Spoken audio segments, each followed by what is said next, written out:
طيب احنا شفنا في الحلقات الثلاث السابقة من المتواليات رسائل النبي، وتوقفنا عندها يعني وقفة طويلة نسبيا، لأن الوهم المحيط بها وهم ضخم وكان يقتضي بعض التفاصيل، حتى إن بعض الرسائل زي رسالة النبي للمنذر بن ساوى وغيرها لم أتوقف عندها طويلا، لأنه هذه الحلقة سندخل فيها إلى أول نص عربي إسلامي نطمئن إليه، وهو المصاحف.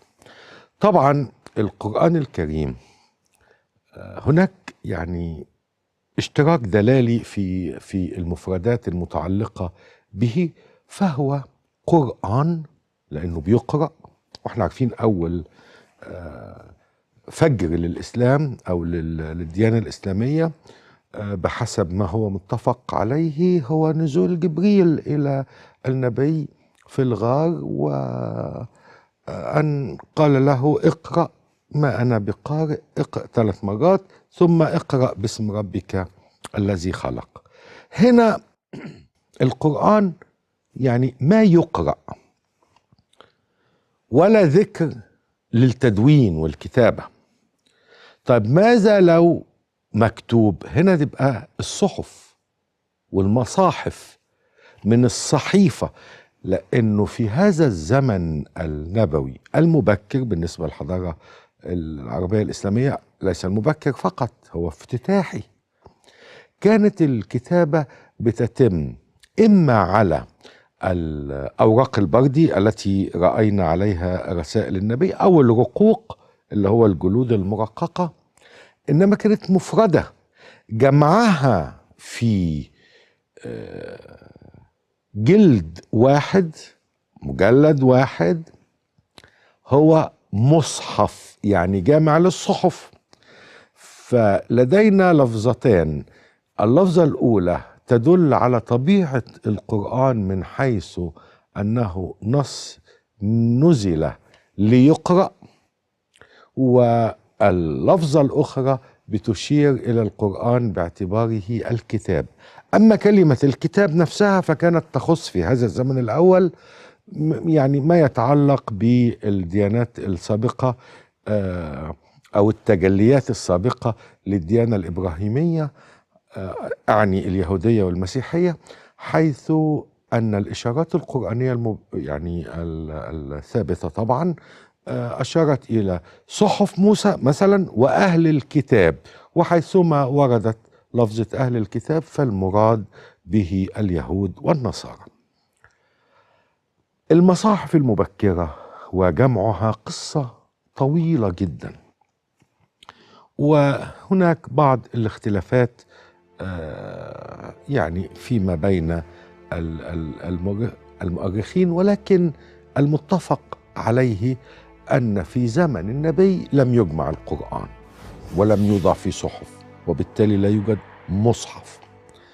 وفي زمن أبي بكر الصديق حسب ما هو مشهور يعني مات كثيرون من الذين أملى عليهم النبي القرآن أو الآيات، وكثير من حفظة القرآن الكريم. واحنا عارفين أن العرب يعني حسب ما هو مشهور عنهم يعني كانوا شديدو الحفظ والتذكر للآيات، وربنا يعني قال أنه محفوظ في الصدور. طيب مع وفاة عدد كبير من حفظة القرآن الكريم هنا دعت الحاجة إلى تدوين المصحف، فتم ذلك في زمن أبو بكر الصديق، وكان منه مصحف مثلا حفصة بنت عمر وبعض النسخ الأخرى التي يعني هناك من يعني يثير زوابع عقائدية بخصوصها، ولكن الجمع الأشهر ذكرا في مصادرنا القديمة هو ما قام به عثمان بن عفان، وده طبعا الخليفة الثالث بعد أبي بكر وعمر. فيما هو معروف، فقد صنع أو أمر الخليفة عثمان بعمل مصاحف للأمصار حتى لا يختلف المسلمون فيما بينهم في نطق الآيات القرآنية وفي صدق الصور، لأنه كان هناك تداخل طبعا بين ما أثر عن النبي من حديث غير قرآني والأحاديث القدسية والآيات القرآنية، فكان لابد من حسم هذا التداخل والالتباس بوضع نسخة معتمدة من القرآن الكريم. مصحف عثمان هذا أو الشكل الأول فيما ورد في الكتب، احنا لم نأتي بعد إلى ما هو تحت أيدينا الآن. أرسلت منها نسخة إلى مصر ونسخة إلى الشام ونسخة إلى العراق ونسخة بقيت في المدينة. وإنه الخليفة عثمان بن عفان عندما دخل عليه قاتلوه كان يقرأ في مصحفه هذا، فلما شج رأسه بضربة قوية سقط دمه على قوله تعالى أو على الموضع المكتوب فيه قوله تعالى: فسيكفيكهم الله وهو السميع العليم. هذه النسخة يمكن كان عندي حظ أن أرى أصلها في طشقند حيث توجد هناك. كانت آنذاك، هي الآن في متحف كبير يعني، إنما في وقت زيارتي لطشقند وأوزبكستان في وسط آسيا كانت هذه النسخة توجد في مكان يسمى دائرة مسلمي أوزبكستان ووسط آسيا، وفي حجرة خاصة وبإذن من يعني المسؤولين هناك الأوزبك، ويعني تقديرا منهم سمحوا لي بأن أقضي وقتا طويلا في هذه الغرفة، وتأملت النسخة وقتا طويلا ولم أطمئن في واقع الأمر إلى أنها هي نسخة عثمان بن عفان. صحيح أنها مكتوبة على الرق وعليها كل السمات الدالة على ذلك العصر من حيث شكل الجلود نفسها، لأنه في الوقت المبكر كانت الكتابة على الرق ولم يكن بالمستطاع يعني إهدار مساحات، فالمخطوطات ذات الهوامش وهذا البزخ في الورق ده كان بعد يمكن 250 سنة. إنما في الزمن الأول كان صناعة الرق يعني ليست سهلة، والحصول عليه يعني نادر لأنه بيحتاج دباغة، ولم تكن فنيات إنتاج الوسيط اللي نكتب عليه متاحة مثل ما صارت بعد ذلك.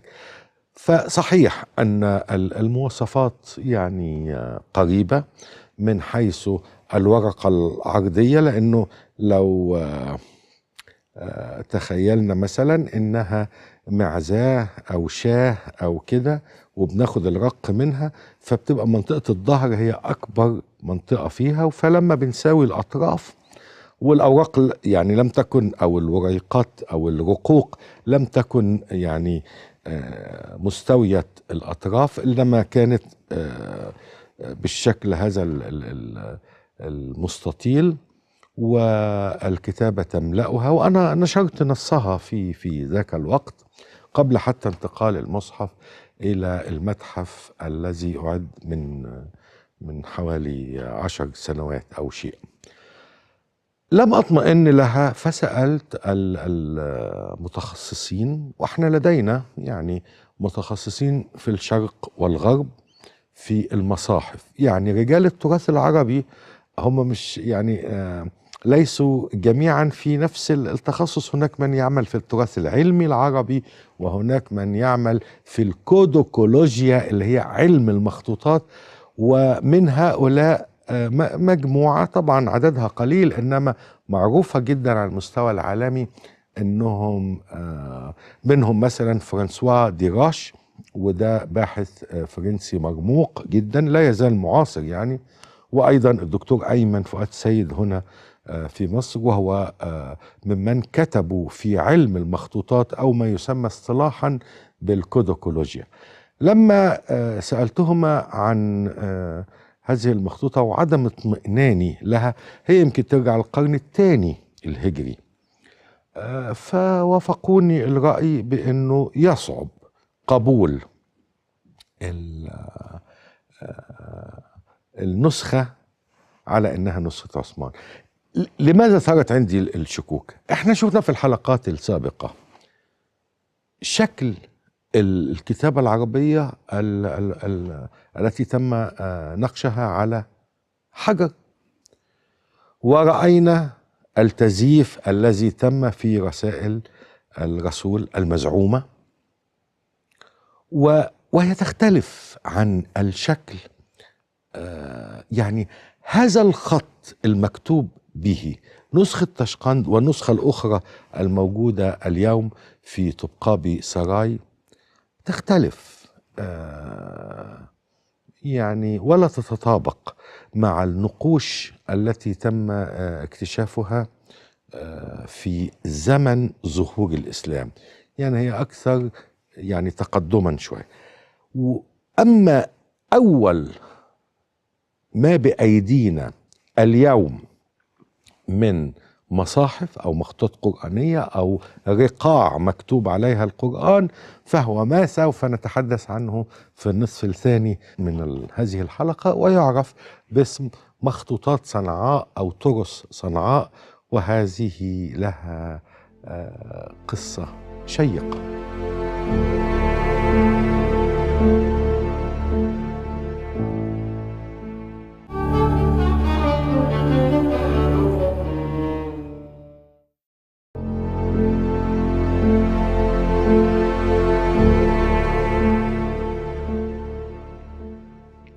قبل أن نرى معا نماذج من مخطوطات صنعاء وهي الأقدم يعني باتفاق الباحثين على الأقل، أو باتفاق معظم الباحثين في التراث العربي، قبل أن ننظر إلى هذه النماذج علينا أن نعلم يعني مسألة متعلقة بالزمن القديم. اليهود كانت جماعة كتابة، وكان لديهم اعتقاد بأن المكتوب مقدس، كل مكتوب مقدس. وهذه انتقلت حتى إلى المسيحية. يعني لما بنقرأ في الإنجيل تجد دائما السيد المسيح يقول كذا كذا كما هو مكتوب، كما هو مكتوب، حتى معروفة بلفظها الإنجليزي المعاصر as written. يعني فلما كان المكتوب مقدس فلا يجوز الإزراء به أو إهماله أو كده، كما لا يصح ولا يستحب حرقه أو إتلافه طيب ماذا نفعل؟ قال لك، هم قالوا يعني إنه نضعه في خزانة للأوراق. خزانة الأوراق اليهودية هذه عرفت، أو الغرفة التي كانت تلقى فيها، وكانت غالبا غرفة بتبقى تحت الأرض، باسم عبراني قديم هو الجنيزة. علشان كده بنجد في كل المدن التي عاش فيها اليهود القدماء جنيزة، فيبقى في عندنا جنيزة في القاهرة، جنيزة في كذا في كذا، حيث يلقي الأجيال بقى المتتالية عقود الزواج وعقود التجارة، كل ما فيه كتابة يلقى هنا كي لا يتلى. وطبعا دي أصبحت بعد ذلك كنز كبير جدا، من لأنها نصوص مباشرة، و إنها عقود تجارية وزواج واتفاقيات، وإنما هي في النهاية بتدل على الحياة اليومية، وبالتالي لها مصداقية عالية عند التأريخ بها. تقريبا، وفيما أرجح وقد أكون مخطئا، إنه العرب الأوائل بالذات في اليمن، واليمن كانت منطقة استيطان يهودي، أخذوا نفس هذا التقليد، ولكن ليس بالغرفة، يعني لا توجد جنيزة إسلامية. إنما كان الجامع الكبير في صنعاء، وهو واحد من أقدم يعني المساجد في تاريخ الإسلام المبكر، كانت بتتم توسعته وتقوية حوائطه. فكانت هذه الدعامات أو الحوائط المضافة تترك فيها فراغات تلقى فيها الرقعة يعني جمعوا، التي كتبت عليها الآيات القرآنية. استمر الحال على ذلك زمنا حوالي 200 سنة، وتطورت بعد كده دخل عصر التدوين اللي هنتكلم عنه في الحلقات المقبلة والنساخة، وأصبحت يعني هذا النشاط أصبح له وجود واسع جدا في حضارتنا. إنما الرقاع الأولى دي والصفحات الأولى دي ظلت مختفية بين الجدران، ونسى الناس أمرها حتى كانت سنة 1972، يعني من وقت قريب نسبيا، حصل أثناء الترميم أن سقط حائط من حوائط الجامع الكبير في صنعاء، فإذا بالموجودين يكتشفوا وجود هذا الكم من المخطوطات العربية المبكرة. طبعا هنا كان لابد من اهتمام دولي وعربي وإسلامي بها، وبدأ يعني كتير من الباحثين والمؤسسات في الحقيقة، على رأسها اليونسكو ومركز معلومات مجلس الوزراء في مصر، لنشر هذه القطع القرآنية أو المصاحف الأولى أو ترس صنعاء في يعني اسطوانات ليزر. كانت في التسعينات هي يعني الشكل وفي كتب أيضا. سنة 85 صدر كتاب مصور فيه كل قطعة ونصها. هذه هي الصفحات المتكاملة من مخطوطات صنعاء. وهنا سوف نلاحظ ما بين مخطوطة والتالية عليها أن هناك بعض اختلافات في نوع القلم، في سمك رأس القلم، هناك بعض التطور في شكل الحرف. وهذه النسخ يعود تاريخها الدقيق بقى، يعني المرة دي لدينا شيء نستطيع أن نطمئن إليه ونراه بأعيننا ونلمسه، وليس روايات تاريخية. هذه النسخ بتعود بحسب التقديرات يعني ما أجمع عليه أو اتفق عليه أو غالبية الدارسين للكودوكولوجيا قالوه إنها من أواخر القرن الأول الهجري وبداية القرن الثاني، وبعضها من القرن يمكن أواخر القرن الثاني الهجري، يعني بعد 200 سنة من القرآن. يبقى بس بيجمع بينها أشياء، إن مثلا ما فيهاش حاجة يعني مخطوطة منقوطة، لأنه النقط وضبط الحروف كما نعلم تم متأخرا. وإذا ظهر لنا في مخطوطة من القرن الثاني الهجري نقط، يبقى ده أضيف فيما بعد. على كل حال بيجمع بينها إنها مبكرة وإنها الأبكر زمنا، بيجمع بينها إن كلها رقوق أو معظمها يعني رقوق، لأن البردي ما كانش واصل يعني هذه المناطق. بيجمع بينها إنه شكل الحرف العربي هو مبكر جدا، وطبعا صعب على المعاصرين، يعني مهما كان واحد مثقف وقارئ لن يستطيع يعني أن يقرأ الآيات إلا من ذاكرته، لو التقط مثلا حرف مشابه ثم أكمل من ذاكرته ما يحفظه من الآية. أما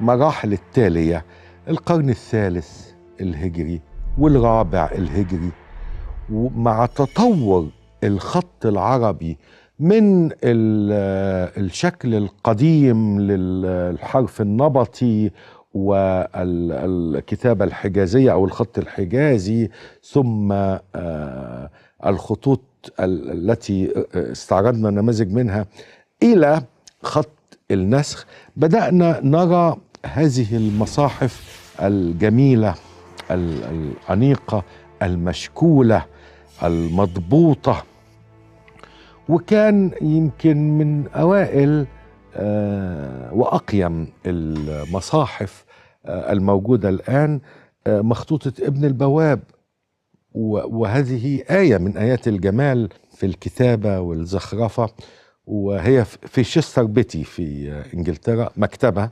إنجليزية. على فكرة معظم التراث العربي المخطوط معظم لأنه لو شفنا أو لو أخذنا بالتقديرات العامة أن هناك مثلا 1,000,000 مخطوطة عربية في العالم الآن، ففي منهم في القاهرة مثلا ما يقرب من 100,000، وفي مكتبات تركية حوالي 150,000 لكنها أحدث. إنما الأقدم والأكثر أهمية وعددا أيضا موزعة في المكتبات الأوروبية بأرقام ضخمة.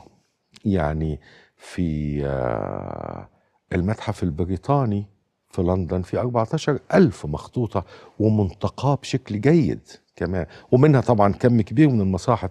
الفاتيكان أيضا، لأنه طبعا الفاتيكان لديهم يعني كم كبير من المخطوطات، وهم طبعا منعا للحساسية والحرج يعني لا يتحدثوا كثيرا ولا يعني ينشروا عن هذه النسخ، يعني تجنبا لإثارة النفوس. مصحف ابن البواب هذا البديع يعني بيمثل إضافة للفن كمان، فن الكتابة العربية الإسلامية. وابن البواب هو أحد أشهر الخطاطين في تاريخ الإسلام، هو تلميذ لابن مقلة الوزير ابن مقلة، وهو الذي يعني يعود إليه الفضل في تطوير الخط الكوفي إلى مرحلة خط النسخ. وكان رجلا مرموقا في زمانه، كان وزيرا، إلا أن الخليفة غضب عليه يعني مرة فأمر بقطع يده، يعني اليد اللي طورت الكتابة العربية قطعت. على كل حال هذا حديث ذو شجون. ابن البواب وتلامذته كملوا إلى أن حظينا في الزمن القديم، يمكن في القرن السابع بياقوت، لا قبل القرن السابع، ياقوت المستعصمي، ثم خطاطين كبار. وفي دار الكتب المصرية كان يعني هناك متحف دائم لم يعد، يعني من بعد الأحداث في 2011 لم يعد متاحا، إنما بنجد فيه مصاحف مبهرة جماليا. قبل ما أختم هذه الحلقة وانتقل من الكلام عن المصاحف إلى بقية مسار المتوليات، يعني أجد من المناسب الوقوف دقيقة عند هذه المخطوطة. هذه المخطوطة تعرف أو اشتهرت مؤخرا يعني في السنوات القليلة الماضية بأنها فيما يزعمون أقدم نسخة للقرآن، وإنها موجودة في مكتبة برمنجهام في بريطانيا. هذا زعمهم، ويبدو أنه لأسباب ما بس غير علمية وغير أكاديمية أعلن أنها مكتوبة في عصر النبي. طبعا عصر النبي لا فيه زخرفة ولا ألوان حبر زي اللي احنا شايفينها، ولا هذا الشكل اللين للحروف.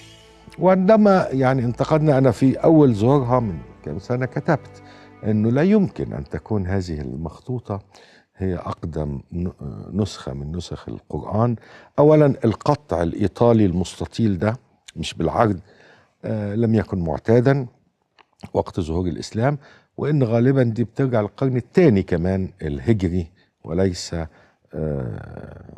القرن الأول. وانظروا كيف يعني تظهر الحروف بوضوح، حتى ان السنون السين في بعض الكلمات واضحة. الألطف من هذا ان بعدما ثبت لدى المتعقلين يعني ان هذا الزعم غير صحيح، طلع في الأسابيع الأخيرة والشهور الأخيرة رأي من هناك بقى من برمنجهام ان هذه المخطوطة تثبت ان القرآن سابق على وجود النبي محمد، لأنه تحليل كربون 14 بيدل على أن المخطوطة دي بتاعتهم دي أو بتاعتنا اللي عندهم يعني تعود إلى سنة 550 ميلادية، وبالتالي هي قبل الرسول. إيه الدليل يا جماعة على الكلام المضحك اللي بتقولوه ده؟ قالوا تحليل كربون 14 طبعا، ودي حجة مضحكة أكتر من الكلام، لأن كربون 14 بيدي مارجن أو مساحة للخطأ تصل إلى 500 سنة. فعلى كل حال هو يعني بس لتوجيه بعض الضوء على هذا الزعم، مخطوطة قرآنية ومهمة وقديمة، إنما لا صلة لها بالعصر النبوي.